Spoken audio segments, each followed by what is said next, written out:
Hello and welcome বন্ধুরা। আজকের GK revision ক্লাসে আমরা গুরুত্বপূর্ণ অনেকগুলো কারেন্ট অ্যাফেয়ার্স এবং স্ট্যাটিক জিকে প্র্যাকটিস করব, যেগুলি এনটিপিসির জন্য খুবই গুরুত্বপূর্ণ। ফার্স্ট কোশ্চেন, ভারতে বিজয় দিবস পালন করা হয় কবে? বিজয় দিবস পালন করা হয় 16ই ডিসেম্বর। কেন পালন করা হয়? 1971 সালে ইন্দো পাক যুদ্ধে ভারতের জয়কে স্মরণীয় করে রাখতে এই দিনটি পালন করা হয়। তাহলে 1971 সালে 16ই ডিসেম্বর এটি হয়েছিল এবং 16ই ডিসেম্বর ভারতে বিজয় দিবস পালন করা হয়। Next question, best সিটিজ two live in India 2024 তালিকায় প্রথম স্থানে রয়েছে কোন শহর? প্রথম স্থানে রয়েছে হায়দ্রাবাদ। 3 দিনব্যাপী টর্গিয়া ফেস্টিভ্যাল এর আয়োজন করা হলো কোন রাজ্যে? টর্গিয়া ফেস্টিভ্যাল অরুণাচল প্রদেশে আয়োজন করা হয়েছে এটা। পৃথিবীর উচ্চতম ফাইটার এয়ারফিল্ড তৈরি হচ্ছে কোথায়? উচ্চতম ফাইটার এয়ারফিল্ড লাদাখে তৈরি করা হচ্ছে এটা। 67th ন্যাশনাল স্কুল গেমস শুরু হলো কোথায়? 67th ন্যাশনাল স্কুল গেমস এটি শুরু হলো নিউ দিল্লিতে। আন্তর্জাতিক গীতা মহোৎসব শুরু হলো কোথায়? আন্তর্জাতিক গীতা মহোৎসব শুরু হলো হরিয়ানার কুরুক্ষেত্রে। দিল্লি কোন নদীর তীরে অবস্থিত? দিল্লি যমুনা নদীর তীরে অবস্থিত। দিল্লি মথুরা যমুনা নদীর তীরে অবস্থিত। পরিবহন ব্যবস্থা অর্থনীতির কোন সেক্টরের মধ্যে পড়ে?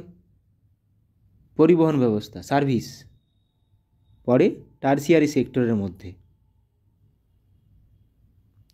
Dreams from my father a story of race and inheritance বইটির লেখককে? ড্রিমস ফ্রম মাই ফাদার শুধু এটুকুই আসবে, বারাক ওবামা। পালঘাট বা পালাক্কাড় পাস বা পালাক্কাড় গ্যাপ নিচের কোন দুটি রাজ্যকে যুক্ত করেছে? কেরালা ও তামিলনাড়ুকে। পালাক্কাড় পাস বা পালঘাট। ভীমবেটকা গুহাটি ভারতের কোন রাজ্যে আছে? প্রাচীনতম গুহা মনে করা হয় ভীমবেটকা। কোথায় আছে এটি? মধ্যপ্রদেশ। পরীক্ষায় আসে এই কোশ্চেনটা। সরীসৃপ এবং উভয়চরদের অধ্যয়নকে কি বলা হয়? সরীসৃপ এবং উভয়চরদের অধ্যয়নকে বলা হয় হারপেটোলজি বলা হয়। প্রথম রামন ম্যাগসাসে পুরস্কার পেয়েছিলেন কে? প্রথম রামন ম্যাগসাসে পুরস্কার পেয়েছিলেন কে? আচার্য বিনোবা ভাবে। জি শঙ্কর কুরুপ প্রথম জ্ঞানপীঠ পুরস্কার প্রাপক।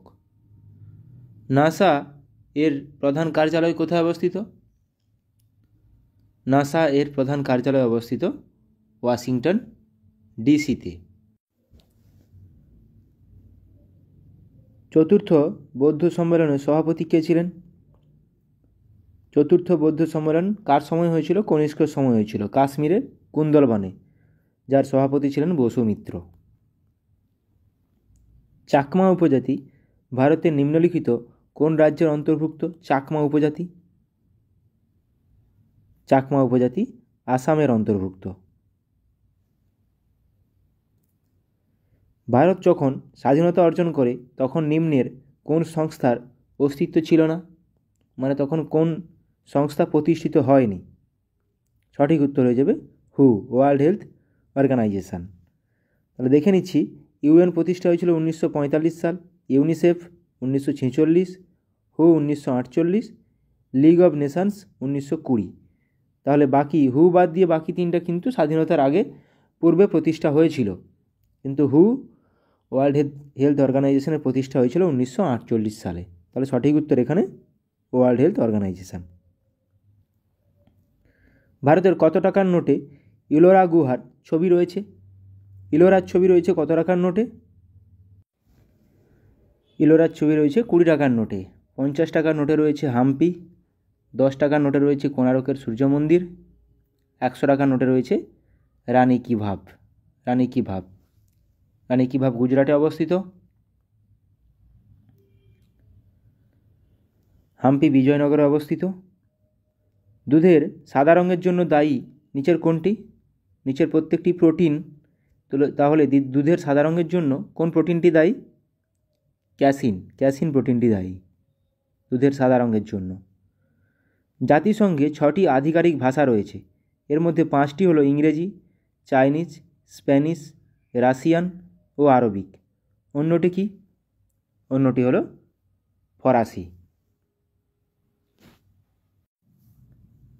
মণিপুরের রাজধানীর নাম কি?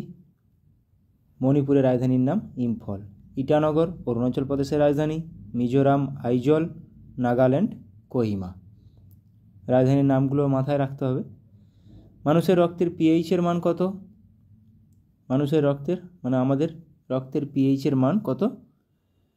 সামান্য ক্ষারীয়, তাই 7.35 থেকে 7.45। 7-এর নিচে হলে অ্যাসিডিক। নিম্নলিখিত কে মহেঞ্জোদারো প্রত্নতাত্ত্বিক স্থানটি আবিষ্কার করেছেন? আর.ডি. ব্যানার্জি, রাখাল দাস বন্দ্যোপাধ্যায় বা ব্যানার্জি। ভারতের উপরাষ্ট্রপতি হওয়ার জন্য ন্যূনতম বয়স কত হওয়া দরকার? উপরাষ্ট্রপতি হওয়ার জন্য ন্যূনতম বয়স 35 বছর হওয়া পর্যন্ত প্রয়োজন। উপরাষ্ট্রপতি, রাষ্ট্রপতি এবং রাজ্যপাল 35 বছর। বিহারের সাসারামে কোন ঐতিহাসিক ব্যক্তিত্বের সমাধি অবস্থিত? বিহারের সাসারামে শের শাহ সূরির সমাধি অবস্থিত। বর্তমানে ভারতের সুপ্রিম কোর্টে বিচারকের সংখ্যা কতজন? সুপ্রিম কোর্টে বিচারকের সংখ্যা এখন 34 জন। একজন প্রধান বিচারপতি প্লাস 33 জন বিচারপতি। জাদুগোড়া খনি থেকে কি পাওয়া যায়? জাদুগোড়া খনি থেকে পাওয়া যায় ইউরেনিয়াম। কোথায় অবস্থিত? ঝাড়খণ্ডে অবস্থিত। জাদুগোড়া খনি কী জন্য বিখ্যাত যদি বলা হয়? ইউরেনিয়ামের জন্য। ওখা বন্দরটি ভারতের কোন রাজ্যে অবস্থিত? ওখা পোর্ট এটি গুজরাটে অবস্থিত। ওখা বন্দরটি গুজরাটে অবস্থিত। মালদ্বীপের রাজধানী কি? মালদ্বীপের রাজধানী, মালদ্বীপ আমাদের প্রতিবেশী দেশ, মালদ্বীপের রাজধানী মালে। প্রতিবেশী দেশগুলোর রাজধানীগুলো গুরুত্বপূর্ণ খুবই। রাজধানী এবং মুদ্রা। মায়ানমারের মুদ্রার নাম কি? মায়ানমারের মুদ্রার নাম কিয়াত। গুরুত্বপূর্ণ এগুলো পরীক্ষায় দিয়ে দেয়, বিশেষ করে প্রতিবেশী দেশগুলোর রাজধানী। হায়দ্রাবাদ শহরটি কোন নদীর তীরে অবস্থিত? নদী তীরবর্তী শহর, একটা গুরুত্বপূর্ণ টপিক। হায়দ্রাবাদ শহরটি অবস্থিত মুসি নদীর তীরে। পুনে শহর বললে মুলামুথা নদীর তীরে। যমুনা নদীর তীরে দিল্লি, আগ্রা, মথুরা। ভাষাভিত্তিক রাজ্য হিসেবে ভারতের কোন রাজ্যটি প্রথম গঠিত হয়? ভাষাভিত্তিক রাজ্য হিসেবে অন্ধ্রপ্রদেশ প্রথম গঠিত হয়। অন্ধ্রপ্রদেশ। এবার আমরা কিছু কারেন্ট অ্যাফেয়ার্স অনলাইনের প্র্যাকটিস করে নেব।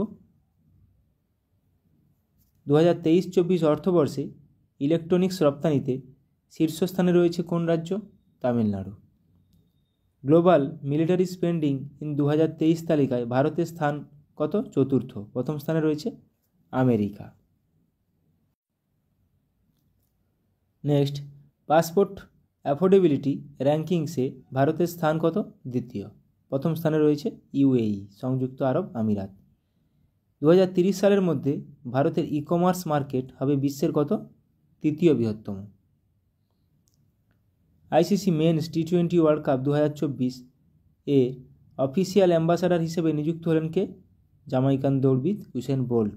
যদিও যুবরাজ সিংহ আছেন, শহীদ আফ্রিদিও আছেন। জয়পুরে নতুন ক্রিকেট একাডেমি লঞ্চ করা হলো কোথায়? রাজস্থান। কে করলো? Rajasthan Royals. Wrestling federation of India WFI athletes commission এর চেয়ারম্যান হিসেবে নির্বাচিত হলেন কে? নরসিং যাদব। WFI। জাতীয় সিভিল সার্ভিস দিবস পালন করা হয় কবে? 21শে এপ্রিল। গুরুত্বপূর্ণ। পৃথিবী বিশ্ব বিশ্ব পৃথিবী দিবস বা ওয়ার্ল্ড আর্থ ডে পালন করা হয়। ধরিত্রী দিবস যেটা খুশি আসতে পারে 22 এপ্রিল। এবছরের থিম কি? Planet versus plastic. বিশ্ব বই ও কপিরাইট দিবস পালন করা হয় 23 এপ্রিল। এবছরের থিম কি? রেডিওর ওয়ে। জাতীয় পঞ্চায়েতি রাজ দিবস পালন করা হয় 24 এপ্রিল। বিশ্ব ম্যালেরিয়া দিবস পালন করা হয় 25 এপ্রিল। গুরুত্বপূর্ণ 5টা দিবস। জিআই ট্যাগ পেল উত্তরপ্রদেশের পিলভিত বাঁশি। অভ্যন্তরীণ উৎপাদন বৃদ্ধি এবং বিকল্প সারের প্রচারের মাধ্যমে 2025 সালের শেষ নাগাদ ইউরিয়া আমদানি বন্ধ করবে ভারত।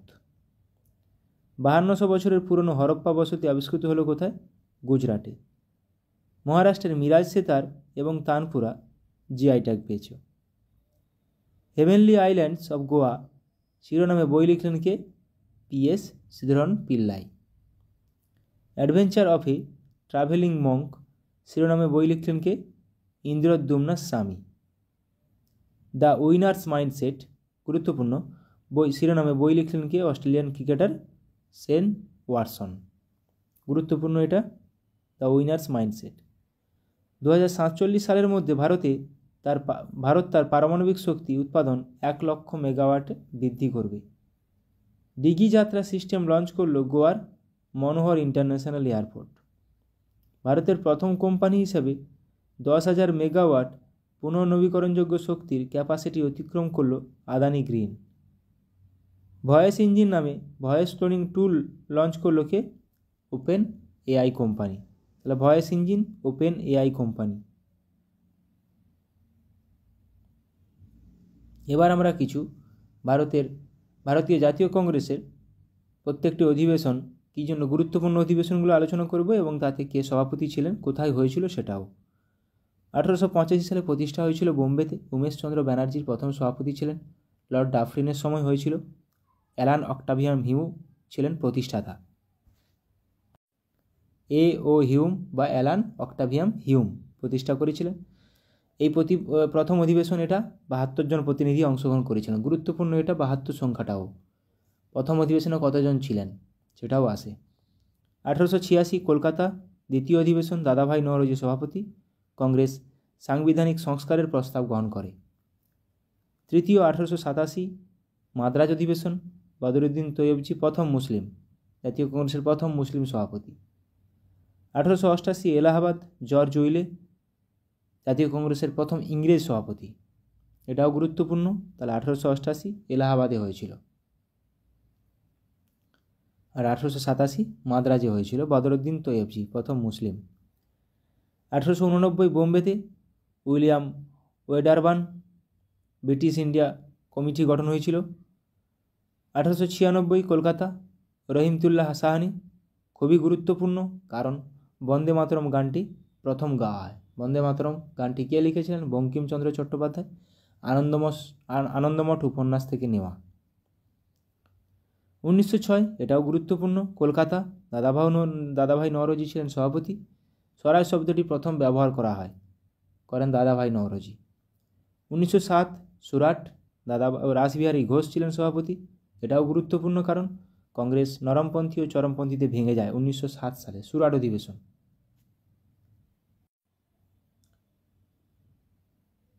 1911 সালে কলকাতা, এটাও গুরুত্বপূর্ণ, বিশেন নারায়ণ ধর ছিলেন সভাপতি। কেন গুরুত্বপূর্ণ? জনগণ মন গানটি প্রথম গাওয়া হয়, এটা রবীন্দ্রনাথ লিখেছিলেন। 1916 লখনৌ অধিবেশন, অম্বিকাচরণ মজুমদার, কংগ্রেস ও মুসলিম লীগের মধ্যে লখনৌ চুক্তি স্বাক্ষরিত হয়, তার জন্য গুরুত্বপূর্ণ। 1916 সাল লখনৌ অধিবেশন, লখনৌ চুক্তি। 1917 কলকাতা আবার, অ্যানি বেসান্ত প্রথম মহিলা সভাপতি। 1923 গয়াতে হয়েছিল, চিত্তরঞ্জন দাস স্বরাজ্য দল এর গঠন হয়েছিল প্রথম। 1924 বেলেগাঁও, গান্ধীজি সভাপতি। গান্ধীজি প্রথম এবং শেষবারের জন্য সভাপতি হন। গান্ধীজি প্রথম ও শেষবারের জন্য সভাপতি হন 1924 সালে। আর 1923 সালে কিন্তু চিত্তরঞ্জন দাস স্বরাজ্য দল গঠন হয়, খুবই গুরুত্বপূর্ণ। 17 প্রথম মহিলা সভাপতি অ্যানি বেসান্ত। প্রথম ভারতীয় মহিলা কিন্তু সরোজিনী নাইডু, গান্ধীজি ঠিক পরের সেশনেই 1925 সাল কানপুর। প্রথম ভারতীয় মহিলা সভাপতি 1928 কলকাতা মতিলাল নেহরু। অখিল ভারত যুব কংগ্রেস গঠিত হয়। অখিল ভারত যুব কংগ্রেস গঠিত হয়।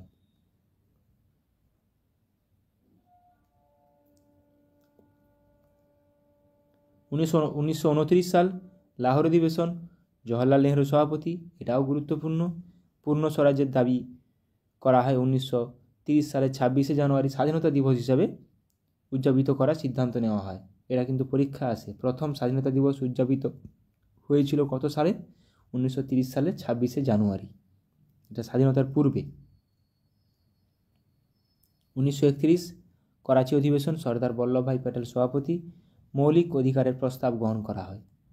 1937 ফৈজপুর, জওহরলাল নেহরু সভাপতি। প্রথম গ্রাম্য অধিবেশন, এটাও আসে। প্রথম গ্রাম্য অধিবেশন কোনটি? 1937 সালে ফৈজপুর অধিবেশন প্রথমবার জাতীয় কৃষি নীতি গৃহীত হয়। জাতীয় কৃষি নীতি গৃহীত হয়েছিল 1937 সালে ফৈজপুর। 1938 খুবই গুরুত্বপূর্ণ, হরিপুরা সেশন। কেন? সুভাষচন্দ্র বসু প্রথমবারের জন্য নির্বাচিত হয়েছিলেন। দক্ষিণপন্থীদের বিরোধিতা চূর্ণ করে কর্মপন্থার জয় সূচিত হয়। গুরুত্বপূর্ণ এটা। 1939 সালও কিন্তু ত্রিপুরা সেশন, সেখানেও কিন্তু সুভাষচন্দ্র বসু দুটি সেশনের সভাপতি ছিলেন। যদিও 1939 ত্রিপুরী সেশন সুভাষচন্দ্র বসু। গান্ধীজি মনোনীত প্রার্থী পট্টভি সীতারামাইয়াকে পরাস্ত করেন নেতাজি। গান্ধীজি ও তার সমর্থকদের অসহযোগিতায় নেতাজি পদত্যাগ করেছিলেন 1939 সালে। এটা খুবই গুরুত্বপূর্ণ। তাহলে নেতাজি দুটি অধিবেশন, 1938 হরিপুরা, 1939 ত্রিপুরা। 1940 রামগড় সেশন, মৌলানা আবুল কালাম আজাদ। সারা ভারতব্যাপী আইন অমান্য আন্দোলনের জন্য কংগ্রেসের সাংগঠনিক প্রস্তুতি দ্রুত সমাপ্ত করার সিদ্ধান্ত গৃহীত হয় এই অধিবেশনে। এটা গুরুত্বপূর্ণ। 1946 মিরাট অধিবেশন, জে.বি. কৃপালিনী সভাপতি ছিলেন। ভারতের স্বাধীনতা পর্যন্ত নির্বাচিত হয়। ভারতের স্বাধীনতা পর্যন্ত জে.বি. কৃপালিনী ছিলেন। পরীক্ষায় কোশ্চেন আসে বা স্বাধীনতার সময় ভারতের জাতীয় কংগ্রেসের সভাপতি কে ছিলেন? সঠিক উত্তর জে.বি. কৃপালিনী। এটা মিরাট অধিবেশন 1946 সাল। এবার আমরা কিছু প্রত্নতাত্ত্বিক স্থান দেখে নেব। কোন রাজ্যে কোথায় অবস্থিত, কোন নদীর উপর? হরপ্পা পাঞ্জাবে অবস্থিত, পাকিস্তান। ইরাবতী বা রাভি নদীর উপর 1921 সালে প্রতিষ্ঠা হয়। দয়ারাম সাহানি প্রতিষ্ঠা করেন। দয়ারাম সাহানি এটা খুঁজে পেয়েছিলেন। মহেঞ্জোদারো সিন্ধু অঞ্চল আবিষ্কার করেছিলেন। মহেঞ্জোদারো সিন্ধু অঞ্চল সিন্ধু নদীর তীরে 1922 সালে আর.ডি. ব্যানার্জি আবিষ্কার করেছিলেন। রাখাল দাস ব্যানার্জি। সুটকাজিন্দার বালুচিস্তানে অবস্থিত, দাস্ত নদীর উপর 1927 সালে আবিষ্কৃত হয়। চানহুদারো সিন্ধু অঞ্চলে অবস্থিত, সিন্ধু নদীর তীরে 1931 সালে আবিষ্কৃত হয়। কালীবঙ্গন রাজস্থানে অবস্থিত, ঘাঘর নদীর তীরে 1953 সালে আবিষ্কৃত হয়।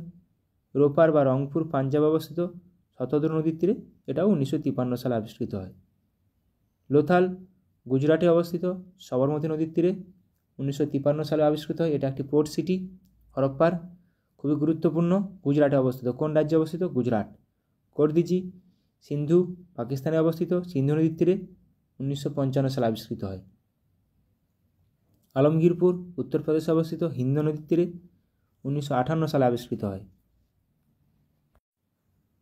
দিমাবাদ বা দৈমাবাদ আহমদনগরে অবস্থিত, প্রভরা নদীর তীরে 1958 সালে আবিষ্কৃত হয়। বিভিন্ন কাল্পনিক রেখা এবং সমমান স্থান নামটা কি? সমান বায়ুচাপযুক্ত রেখাকে বলা হয় আইসোবার। সমান তাপযুক্ত রেখাকে বলা হয় আইসোথার্ম। পরীক্ষা কখনো কখনো চলে আসে এরকম টাইপের কোশ্চেন। সম গভীরতাযুক্ত রেখাকে বলা হয় আইসোবাত। সম রৌদ্রালোকযুক্ত রেখাকে বলা হয় আইসোহেল। সম লবণাক্তযুক্ত রেখাকে বলা হয় আইসোহ্যালাইন। সম চাপযুক্তকে মাথায় রাখবে আইসোবার। আইসো হাইট সমান বৃষ্টিপাত। এটা কিন্তু হাইট লেখা আছে, উচ্চতা সম্পর্কিত এরকমভাবে চলে আসতে পারে, ভুল হয় এগুলো। সম বৃষ্টিপাতযুক্ত রেখাকে বলা হয় আইসো হাইট। সম পরিমাণযুক্ত রেখাকে বলা হয় আইসো প্লেথ। সম মেঘযুক্ত রেখাকে বলা হয় আইসো নেফ। গুরুত্বপূর্ণ এগুলো, পরীক্ষায় আসে। একই সময়ে বজ্রবিদ্যুৎ আইসো ব্রন্স। সম তুষারপাতযুক্ত রেখাকে বলা হয় আইসোরিজম। আইসোসিসমাল হচ্ছে সম ভূমিকম্পনযুক্ত রেখা, ভূমিকম্প মাপার যন্ত্র হচ্ছে সিসমোগ্রাফ। আইসোগণিক রেখা, সমচৌম্বক নতিরেখা, চৌম্বনিক নতিরেখা। আইসোডোপেন, সম পরিবহন রেখা। কোটাইডাল লাইন, সম জোয়ার রেখা। আইসোক্রোনস, সম সময় রেখা। আইসোফ্লোর, সম উদ্ভিদের বৈশিষ্ট্য রেখা, সম উদ্ভিদের বৈশিষ্ট্য। বায়ু বা শব্দের বেগ, সমগতিবেগ। আইসোট্যাক, সম বায়ু বা শব্দের সমান গতিবেগ। এবার কিছু বায়ু, স্থানীয় বায়ু আমরা দেখে নেব। পশ্চিমবঙ্গ, বাংলাদেশে কালবৈশাখী। তাহলে আঁধিবালু কোথায়? এভাবে পরীক্ষায় আসে, আঁধিবালু কোথায় প্রবাহিত হয়? উত্তর ভারতে। খামসিন মিশর, সামুন ইরানে, নরওয়েস্টার নিউজিল্যান্ড, বুরান সাইবেরিয়ার প্রবাহিত একটি স্থানীয় বায়ু। ব্ল্যাক রোলার, উত্তর আমেরিকা। এরকমভাবে ডিরেক্ট কোশ্চেন চলে আসবে, ব্ল্যাক রোলার কোথায় প্রবাহিত হয়? উত্তর আমেরিকা, দক্ষিণ আমেরিকা, আফ্রিকা, এরকমভাবে চলে আসবে। Purga, tundra, Russia, Siberia. মিস্টাল, ফ্রান্সের একটি স্থানীয় বায়ু। সান্টা আনা, ক্যালিফোর্নিয়ার। ল্যাভেন্ডার, স্পেনে প্রবাহিত হয়, স্পেনে প্রবাহিত একটি স্থানীয় বায়ু ল্যাভেন্ডার। চিনুক, তুষারভক্ষক বলা হয়, রকি পার্বত্য অঞ্চল, আমেরিকা, কানাডা। কেপ ডক্টর, দক্ষিণ আফ্রিকার উপকূল। লেভিচ, মরক্কো, আলজেরিয়া। জোমা, জাপাতে প্রবাহিত হয়, চিলি, আর্জেন্টিনায়। সিরক্কো, সিসিলি দ্বীপ, উত্তর আফ্রিকা। উত্তর আফ্রিকার সিসিলি দ্বীপগুলোতে সিরক্কো স্থানীয় বায়ু প্রবাহিত হয়। ব্রিকফিল্ডার, অস্ট্রেলিয়ায়। বোরা, যুগোস্লাভিয়া, ইতালির। জোন্ডা, আন্দিজ পার্বত্য অঞ্চল। ফন, আল্পস পার্বত্য অঞ্চল, ইউরোপ। এটা কিন্তু আসে ফোয়েন, FOHEN, এরকমভাবে চলে আসে। হারমাট্টান, ডক্টরিন বলা হয়, গিনি উপকূল, ঘানা ও নাইজেরিয়ায়। ব্লিজার্ড, মার্কিন যুক্তরাষ্ট্র ও কানাডা। র্যাডক্লিফ লাইন কোন দুটি দেশকে পৃথক করেছে বা কোন দুটি দেশের মধ্যে অবস্থিত? ভারত, পাকিস্তান। ম্যাকমোহন লাইন, ভারত ও চীন। 3 বিঘা করিডোর, ভারত ও বাংলাদেশ। গ্রেট চ্যানেল, ভারতের মধ্যে আন্দামান নিকোবর ও সুমাত্রা দ্বীপের মধ্যে গ্রেট চ্যানেল। পক প্রণালী, সবারই জানা এটা, ভারত ও শ্রীলঙ্কার মধ্যে পরীক্ষাতে আসে। পক প্রণালী কোন দুটি দেশের মধ্যে অবস্থিত? ভারত ও শ্রীলঙ্কা। জিব্রাল্টার প্রণালী, ইউরোপ ও আফ্রিকা, দুটি মহাদেশকে পৃথক করেছে। জিব্রাল্টার প্রণালী গুরুত্বপূর্ণ। মালয়েশিয়া, সুমাত্রা, মালাক্কা প্রণালী। এশিয়া ও আফ্রিকা, লোহিত সাগর। জার্মানি ও ফ্রান্স, ম্যাগিনট লাইন। জার্মানি ও ফ্রান্স, সিগফ্রাইড লাইন। ও পাকিস্তান ও আফগানিস্তান, ডুরান লাইন। পাকিস্তান ও Afghanistan, Durand line. Line of control, LOC, Bharat ও পাকিস্তান, গুরুত্বপূর্ণ এটা। ম্যানারহেম লাইন, রাশিয়া ও ফিনল্যান্ড। হিন্ডেনবার্গ লাইন, জার্মানি ও পোল্যান্ড। ওডারনাইসে লাইন, পূর্ব জার্মানি ও পোল্যান্ড। ভারত ও চীন, LAC, line of actual control. তাহলে LAC ভারত ও চীন, LOC line of control, Bharat ও পাকিস্তান, গুরুত্বপূর্ণ। 16তম প্যারালাল, নামিবিয়া ও অ্যাঙ্গোলা। 17তম প্যারালাল, উত্তর ভিয়েতনাম, দক্ষিণ ভিয়েতনাম, 17তম। 24তম ভারত পাকিস্তান এবং 28তম ভারত পাকিস্তান। ভারত ও মায়ানমার, 37তম প্যারালাল, গুরুত্বপূর্ণ এগুলো। 38তম প্যারালাল, উত্তর কোরিয়া, দক্ষিণ কোরিয়া, গুরুত্বপূর্ণ। 49তম প্যারালাল, মার্কিন যুক্তরাষ্ট্র ও কানাডা। 7 আল আরব, ইরাক ও ইরান। এর মধ্যে আছে 8 ডিগ্রি চ্যানেল, কোন দুটি জায়গায় পৃথক করেছে? ভারত ও মালদ্বীপ, ভারতের মধ্যে মিনিকয় ও মালদ্বীপ। 9 ডিগ্রি, লাক্ষাদ্বীপ ও মিনিকয়, গুরুত্বপূর্ণ। 8 degree, 9 degree, 10 degree. 10 degree Andaman ও Nicobar. Duncan passage, great Andaman, little Andaman, আন্দামানের মধ্যেই অবস্থিত। গ্রেট আন্দামান, লিটিল আন্দামানকে পৃথক করেছে Duncan passage. Sombrero channel, Andaman ও নিকোবর দ্বীপপুঞ্জ, Sombrero. Line of demarcation, Portugal ও স্পেন, এটাও গুরুত্বপূর্ণ। লাইন অফ ডিমার্কেশন, পর্তুগাল ও স্পেন। অনেকগুলো গুরুত্বপূর্ণ কোশ্চেন করালাম। ভালো লাগলে অবশ্যই বন্ধুদের সঙ্গে শেয়ার করো। সবাই ভালো থাকো, সুস্থ থাকো, ভালোভাবে প্র্যাকটিস করো NTPCর জন্য। Thank you.